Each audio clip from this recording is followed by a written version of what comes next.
నమస్కారం. నేను మీ రవికిరణ్ శర్మ, వేలూరి జ్యోతిష రత్న అవార్డు గ్రహీత.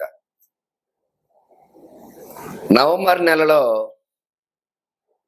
ద్వాదశ రాశుల వారికి ఏ రకంగా ఉండబోతోంది? ఏ రాశుల వారికి ఎటువంటి అనుకూలతలు ఉన్నాయి?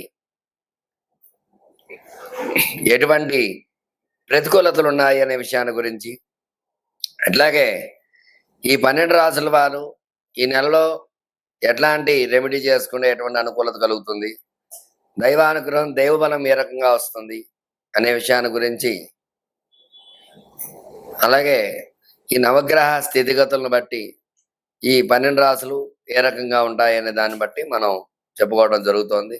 ఈ 12 రాశుల్లో ఈ అక్టోబర్ 18న విశేషంగా గురుడు మారాడు. గురుడు మారడం వల్ల కొన్ని రాశుల వారికి అనుకూలత ఉంది, అలాగే కొన్ని రాశులకు ప్రతికూలత ఉంది. అట్లాగే శని వక్రం నుంచి మావస్థితికి వచ్చేసాడు. తద్వారా అనుకూలతలు ఏ రకంగా ఉంటాయి అనే విషయాలు అవన్నీ కూడా ఇప్పుడు మనం చెప్పుకోబోతున్నాం. అట్లాగే నవగ్రహ అనుకూలత, ఈ నవగ్రహ స్థితిగతులు వాటి స్థానాన్ని బట్టే మానవుడి యొక్క జీవితం అనేది ఏర్పడుతుంది. కాబట్టి ఈ 12 రాసుల్లో ఈ నవగ్రహ స్థానాలు ఏ ఏ స్థానాల్లో ఉన్నాయి, ఏ ఏ రాసుల్లో ఉన్నాయి, ఉచ్చ నీచ సమస్థితులను బట్టి వాటి యొక్క గ్రహస్థితి ఏ రకంగా ఉండబోతోంది, గ్రహానుకూలత ఏ రకంగా ఉండబోతోంది, మరి ఎట్లాంటి ప్రతికూలతలు ఉన్నాయి, ఎట్లాంటి ప్రతికూలతల వల్ల ఎలాంటి ఇబ్బందులు కలగబోతున్నాయి, దానికి ఏమి పరిహారం చేసుకోవాలి అనే విషయాన్ని గురించి మరికొద్ది సేపట్లో మీకు చెప్పబోతున్నాను.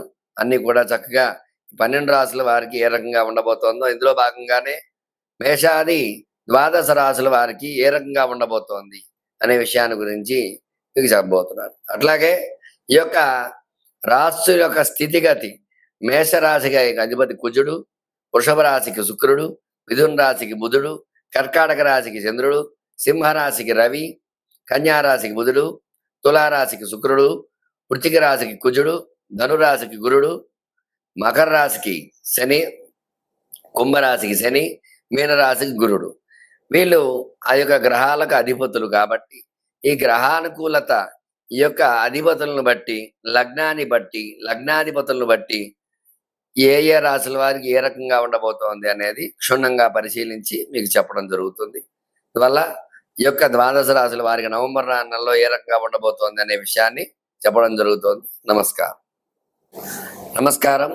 వృశ్చిక రాశి వారికి నవంబర్ నెలలో ఏ రకంగా ఉండబోతోంది, ఎలాంటి అనుకూలతలు ఉన్నాయి, ఎలాంటి ప్రతికూలతలు ఉన్నాయి అనే విషయాన్ని గురించి మీకు చెప్పడం జరుగుతుంది. ఈ రాశ్యాధిపతి కుజుడు అయినప్పటికీ కూడా కుజుడు ప్రతికూలంగా ఉండడం వల్ల మిశ్రమ ఫలితాలే వచ్చే అవకాశాలు ఉన్నాయి. అన్నిటి ఎందుకు కూడా సామాన్యంగానే ఉంటుంది. ఉద్యోగ ప్రయత్నం చేసే వారికి సామాన్యం అనుకున్న ఉద్యోగాలు రాకపోవటము, ఇబ్బందులు పడుతూ ఉంటారు. సామాన్యమైన ఉద్యోగాలు వస్తూ ఉంటాయి. ఉద్యోగ ప్రయత్నం చేసే వారికి ప్రతికూలతలు ఉన్నాయి. ఉద్యోగంలో ఉన్న వాళ్ళు ప్రమోషన్స్ రాకపోవటము, అట్లా ఇబ్బందులు వస్తూ ఉంటాయి. ఉద్యోగ ప్రయత్నంలో ఇబ్బందులు వస్తాయి, జాగ్రత్త వహించాలి. వివాహ ప్రయత్నం చేసే వారికి వివాహ అనుకూలతలు, ప్రథమార్థం బాగుంది, ద్వితీయార్థం ప్రతికూలతలు ఉన్నాయి. వివాహ ప్రయత్నం చేసేవాళ్ళు ప్రథమార్థం వేసుకున్నట్లయితే ఖచ్చితంగా అనుకూలతలు ఉంటాయి. ద్వితీయార్థంలో అయితే దగ్గరగా వచ్చి ఆగిపోతూ ఉంటాయి సంబంధాలు. వివాహ ప్రయత్నం చేసేవారికి విద్య పరంగా చూసుకున్నట్లయితే విద్యలో చిన్న చిన్న ఇబ్బందులు వస్తూ ఉంటాయి. చదువుకున్న పిల్లలు ప్రథమార్థం బాగుంటుంది, ద్వితీయార్థం ప్రతికూలంగా ఉంటుంది, డల్ అవుతూ ఉంటారు. ర్యాంకు స్టూడెంట్ కూడా కొంచెం ఇబ్బందులు పడుతూ ఉంటారు, తగు జాగ్రత్త వహిస్తూ ఉండాలి ఈ నెలలో విద్యార్థులు. అలాగే సంతాన ప్రయత్నం చేసేవారికి సంతానంగా ప్రతికూలత యోగాలు ఉన్నాయి. అనుకూలత కంటే కూడా ఈ నెలలో కూడా ప్రథమార్థం బాగుండి ప్రథమార్థంలో మంచి వార్తలు వినే అవకాశాలు ఉంటాయి. ద్వితీయార్థంలో కూడా ప్రతికూల వాతావరణం వల్ల అనుకున్నటువంటి శుభవార్త వెళ్ళలేకపోవడం, ఇట్లాంటి అవకాశాలు ఖచ్చితంగా ఉన్నాయి. అట్లాగే వ్యాపార పరంగా చూసుకున్నట్లయితే వ్యాపారంలో ప్రథమార్థం బాగుంది, ద్వితీయార్థం ప్రతికూలంగా ఉంది. ప్రథమార్థంలో లాభాలు ఆర్జిస్తారు, ద్వితీయార్థంలో సామాన్యంగా వెళ్తుంది. కాబట్టి మొత్తమే చూసుకున్నట్లయితే నెల అంతా కూడా సామాన్యంగా ఉంటుంది. వ్యాపారం అనుకున్న రీతిలో లాభాలు అయితే ఆర్జించలేదు. వ్యాపార పరంగా ఇబ్బందులు అయితే ఖచ్చితంగా ఉన్నాయి. ఇలా వ్యవసాయ పరంగా చూసుకున్నట్లయితే ప్రథమార్థం అనుకూలంగా ఉంది, ద్వితీయార్థం ప్రతికూలంగా ఉంది. ద్వితీయార్థంలో అకాల వర్షాలు పడటము, పంట చేతికి రాకపోవడం, ఇట్లాంటి ఇబ్బందులు వస్తూ ఉంటాయి. వ్యవసాయదారులు తగు జాగ్రత్త వహించాలి. సినీ రంగంగా చూసుకున్నట్లయితే సినీ రంగం ప్రతికూలత ఉంది, అనుకూలత కంటే కూడా ప్రథమార్థం కంటే ద్వితీయార్థం అనుకూలంగా ఉంది. ఖచ్చితంగా అనుకూలత జాగ్రత్త వహించాలి. మొత్తమే చూసుకున్నట్లయితే ప్రథమార్థం కంటే ద్వితీయార్థం చాలా అనుకూలంగా ఉంది. అట్లాగే స్టాక్ మార్కెట్ లో స్టాక్స్ పెట్టే వారికి స్టాక్ నిల్వలు అవి ఇబ్బంది పడుతూ ఉంటాయి. అనుకున్న రేట్లో స్టాక్స్ రాకపోవటము, స్టాక్స్ పెరగకపోవటము, అట్లా స్టాక్ మార్కెట్లో పెట్టుబడి పెట్టిన వారు ఇబ్బందులు పడుతూ ఉంటారు, తగిన జాగ్రత్త వహించాలి.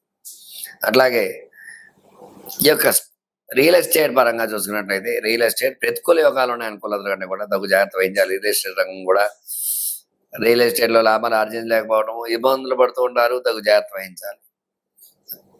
అలాగే ఆరోగ్యపరంగా చిన్న చిన్న సమస్యలు వస్తూ ఉంటాయి. ఆరోగ్య సమస్యలు ఖచ్చితంగా ఆరోగ్య విషయంలో జాగ్రత్త వహించాలి, లేదంటే ఇబ్బందులు పడాల్సి వస్తుంది. మొత్తం మీద చూసుకున్నట్లయితే ఈ రాశి వారికి అనుకూలత కంటే కూడా ప్రతికూలతలు ఎక్కువగా ఉన్నాయి. కొంచెం జాగ్రత్త వహించినట్లయితే చక్కగా శివానుగ్రహంతో మంచి అనుగ్రహం కలుగుతుంది. ఈ రాశి వారు ఖచ్చితంగా ఈ యొక్క వెంకటేశ్వర దీపారాధన చేయటము, అట్లాగే ప్రతి శనివారము కూడా శివారాధన చేయడం ద్వారా శివ అనుకూలతతో ఖచ్చితంగా మంచి వార్తలు, మంచి అనుగ్రహం. అట్లాగే ఈ నెలలో శివుడికి విశేషమైనటువంటి పంచామృతాలతో ఫలరసాలతో అభిషేకం చేయడం ద్వారా మంచి అనుకూలతలు వచ్చే అవకాశాలు ఉన్నాయి. చూశారు కదండి, వృశ్చిక రాశి వారికి ఏ రకంగా ఉండబోదనే విషయాన్ని చక్కగా చెప్పడం జరిగింది. చక్కగా చెప్పిన రెమెడీ పాటించి శివానుగ్రహాన్ని పొందకోరుచున్నాను. మీ రవికిరణ్ శర్మ, వేలూరి. నమస్కారం. ఈ యొక్క నవంబర్ నెలలో 12 రాసుల వారికి కూడా మరి ఏ రకంగా ఉంది అన్న వివరంగా చెప్పడం జరిగింది మీకు. ప్రతి ఒక్కరు కూడా గ్రహ అనుకూలత ఉంటేనే మీకు అనుకూలంగా ఉంటుంది. గ్రహాలు ప్రతికూలంగా ఉన్నాయంటే మీరేమి చేయలేరు. ఇవాళ గ్రహాలు అనుకూలించాలంటే చక్కని యొక్క దైవనామ స్మరణ చేసుకోవటము, ఈ కార్తీక మాసం సందర్భంగా విశేషంగా శివుడికి అభిషేకాలు, అర్చనలు, పూజలు, హోమాలు ఇలాంటివన్నీ చేసుకోవడం ద్వారా శివానుగ్రహం ఖచ్చితంగా కలుగుతుంది. రాశులు అనుకూలంగా ఉంటే ఖచ్చితంగా రాస్యాధిపతులు బలంగా ఉంటే, రాస్యాధిపతులు కూడా నవగ్రహాలే కాబట్టి నవగ్రహ అనుకూలంగా ఉంటే ఖచ్చితంగా గ్రహ అనుకూలత వల్ల ఈ యొక్క సమస్యల నుంచి బయటపడే అవకాశం ఖచ్చితంగా ఉంటుంది. ఎట్లాంటి సమస్యనైనా సరే శతకోటి దరిద్రాలకి అనంత కోటి ఉపాయాలు అన్నట్టుగా ప్రతిదానికి పరిహారం అనేది చెప్పబడి, అందువల్ల మీరు వివాహపరంగా ఇబ్బందిగా ఉంటే ఖచ్చితంగా సంప్రదించండి. మీకు ఎందుకు ఆలస్యం అవుతోంది వివాహం అనే దాని గురించి చక్కటి రెమెడీ ఉంటుంది, దానికి ఏం చేయాలన్నది నేను చెప్పడం జరుగుతుంది. సంతానంగా ఇబ్బంది పడుతున్నారంటే మరి ఎట్లాంటి దోషాలు ఉన్నాయి సంతానంగా ఇద్దరు జాతకాల్లో, దాని ద్వారా ఇలాంటి ఇబ్బందులు ఉన్నాయి కాబట్టి మీకు ఆలస్యం అవుతుంది సంతానం అనే విషయాన్ని మీకు చెప్పడము, దాని యొక్క పరిహారం చేయించడం అట్లాంటివి జరుగుతాయి. వ్యాపారంలో నష్టపోతే వ్యాపారానికి లక్ష్మీ అనుగ్రహం ఏ రకంగా కలగాలి అనే విషయాన్ని గురించి దానికి మీకు చెప్పడం జరుగుతుంది. ఉద్యోగ ప్రయత్నాలు చేసేవారికి ఉద్యోగాలు రాకపోయినా, అలాగే చదువులో వెనకబడితే వాళ్ళకి ఏం చేయాలి, అట్లా ప్రతి విషయంలో కూడా చక్కగా పరిహారం సమస్య మీది, పరిష్కారం నాది.